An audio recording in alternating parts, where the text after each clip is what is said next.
There is a narrative out there that Trevor Lawrence just flipped a switch in 2022. The first half of the season was absolutely terrible. The second half was absolutely fantastic. In fact, he was a top 5 quarterback in the second half of the season.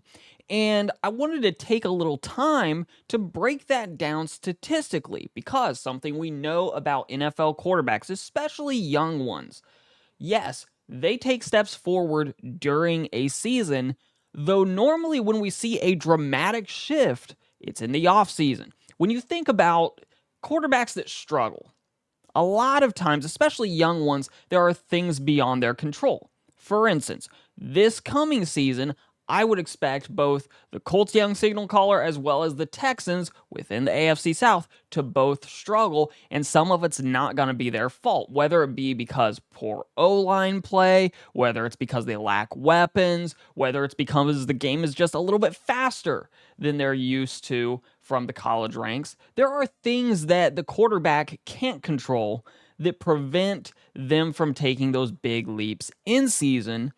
Often, they don't get a chance to work on things like the fine-tuning of mechanics until the offseason. The roster changes a little bit. They get better protection, better weapons. That's when we normally see those big jumps. With Trevor Lawrence, though, we saw the big jump literally dead center in the season. Like after 8 games, there is a very clear line of demarcation where before Trevor Lawrence was mediocre, after he was basically spectacular.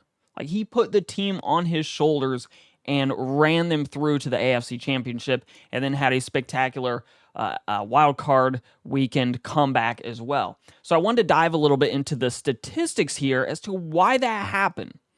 All right, and I'm going to liken that to a round of golf. The front 9, you play horribly. Think about the types of things that would get you to have a very good back 9 within the single round. And this is kind of what's happening with Trevor Lawrence. So looking at completion percentage, there's that week 8 game where he threw for 58.06% completion rate. After that, everything was looking up. You know, if you look at 60% is kind of the bottom figure that you want to be as an NFL quarterback, like the absolute low. Before week 8, or rather counting week 8 and before, 5 times Trevor Lawrence is below 60%. After week 8, it happened just once. There's a very clear trend in the right direction when you think about the completion percentage for Trevor Lawrence. Look at interceptions. Before week 8 and counting week 8, you have 6 on the season. After week 8, 2. Touchdowns are in the same boat. Week 8 and before, nothing really to write home about. There's that one week 3 game, Trevor Lawrence looked really good, in weeks 2 and 3 for that matter, but especially week 3. But after week 8, there's a very clear trend. Trevor Lawrence has thrown a lot of touchdowns.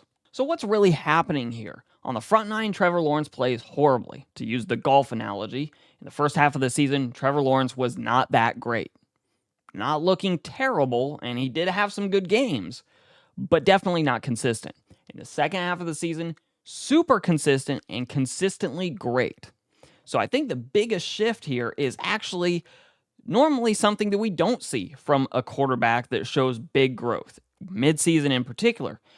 The problem was Trevor Lawrence, and that's also why he was able to grow so well throughout the season, especially after that week 8 loss to Denver. The narrative is that week 8 weighed on him. He was the reason the Jaguars lost, so he made a commitment to do better and to make better decisions with the football, and it actually looks like that's exactly what happened.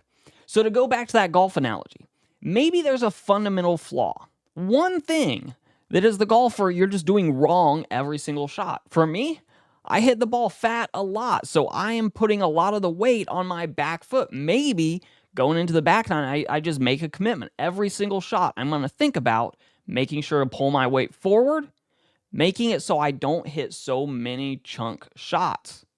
Trevor Lawrence, every single game, did he remind himself, hey, be smart with the football. Don't lose the game for your team. Keep your team in it, make the plays that are there, but if they're not there, let it go and live to play another down. And the stats actually look like they might back that idea up. Usually, when we talk about quarterbacks, and young ones in particular, there are fundamental flaws with the roster, the players around them that prevent them from actually being able to improve a whole lot during the season. They'll make small incremental growth.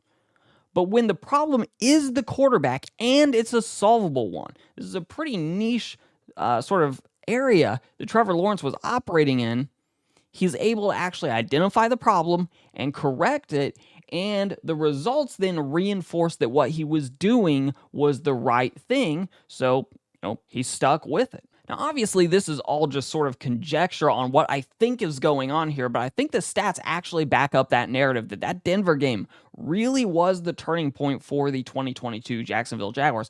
So what the question mark becomes moving forward is, can Trevor Lawrence continue to do those things that he was doing right at the end of 2022 and then into the playoffs in 2022? Can he continue those trends into 2023? Because if he can, the Jaguars are a better offensive team this time around, this second year in the system.